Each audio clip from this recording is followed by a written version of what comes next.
क्या पाकिस्तानी नौजवान अपने traditional norms, values and culture को भूल चुके हैं?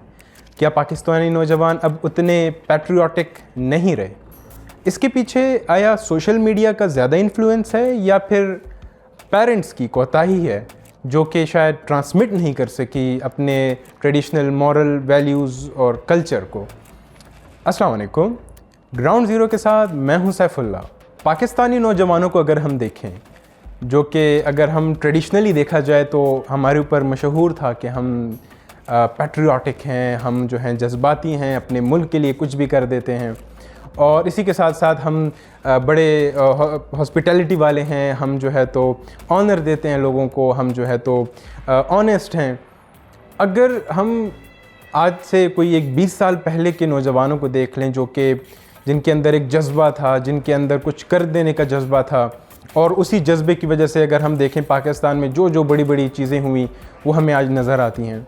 क्या आज का जो नौजवान है, जो कि अगर देखा जाए तो वो अपने मुल्क के ख़िलाफ़ बोलने में उसको कोई मसला नहीं है, वो इजीली जो है तो अपने मुल्क के ख़िलाफ़ बात कर सकता है, वो कोई भी अगर कोई एंटी स्टेट कोई बात है या एंटी कोई इंस्टीट्यूशन कोई बात है तो वो बड़े खुल के कर सकता है और उसको फ्रीडम ऑफ स्पीच का नाम दे दिया जाता है।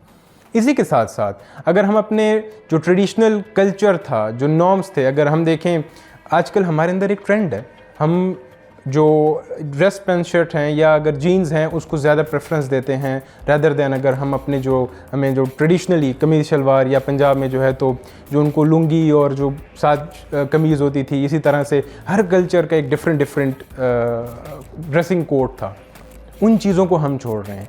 लैंग्वेज की बात करें तो लैंग्वेज भी अब हमारी इतनी इवॉल्व हो गई है, जैसे कि मेरी ख़ुद की लैंग्वेज आप देखें, कितने वर्ड्स हैं जो कि उर्दू के हैं और कितने वैसे वर्ड्स हैं जो कि इंग्लिश के हैं।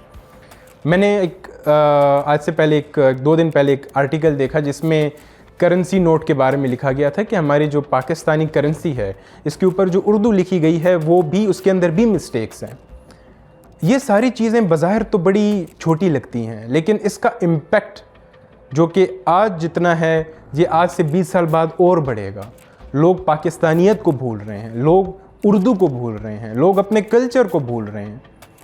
और अगर हम रीज़न्स पे जाएं, जैसे मैंने स्टार्ट में कहा कि आया इसके बैक पे सोशल मीडिया रिस्पॉन्सिबल है या फिर इसके बैक पे पेरेंट्स की कोताही है कि उन्होंने इसको प्रॉपरली ट्रांसमिट नहीं किया।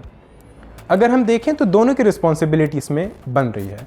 सोशल मीडिया जिसने हमारे यूथ को वो चीज़ें दिखाई, सिखाई जो कि शायद अभी उनकी जो मेंटल कैपेसिटी है उतनी पहुंची नहीं है।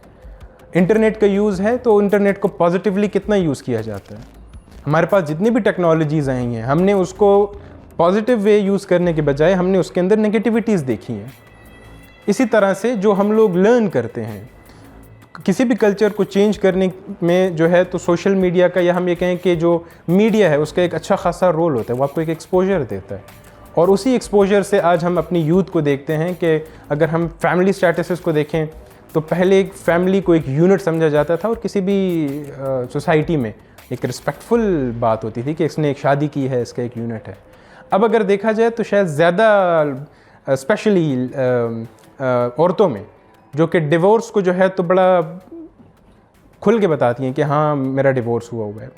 ठीक है, एक पॉइंट ऑफ व्यू से एक बात ठीक है, लेकिन अपने ट्रेडिशन में अगर हम ये देखें तो उस टाइम फैमिली बनाने की तरफ ज़्यादा बात की जाती थी कि फैमिली बने, एक यूनिट बने।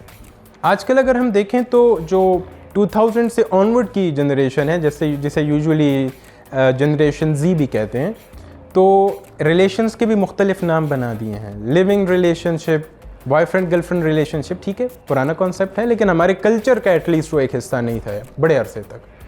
तो हम अपने कल्चर से जो दूर हो रहे हैं और अपने कल्चर को इतना इन्फीरियर समझ रहे हैं, तो मेरे ख़्याल में ये कोई पॉजिटिव बात नहीं है। दुनिया में जितने भी बड़ी बड़ी कौमें हैं वो अगर तरक्की कर चुकी हैं और अपने मुल्क को जो है ऊपर ले जा चुकी हुई हैं, उसके पीछे 2-3 ही रीज़न्स हैं। अपने कल्चर पे फ़ख्र और पैट्रियाटिज़म, ये दोनों चीज़ें हमारी सोसाइटी से निकल रही हैं और हम इंडिविजुअलिटी की तरफ जा रहे हैं, जिसको हम बहुत बेहतर समझते हैं। हम कहते हैं अगर मैं स्ट्रॉन्ग हो जाऊँ, मैं ही सब कुछ हो जाऊँ तो बस काफ़ी है।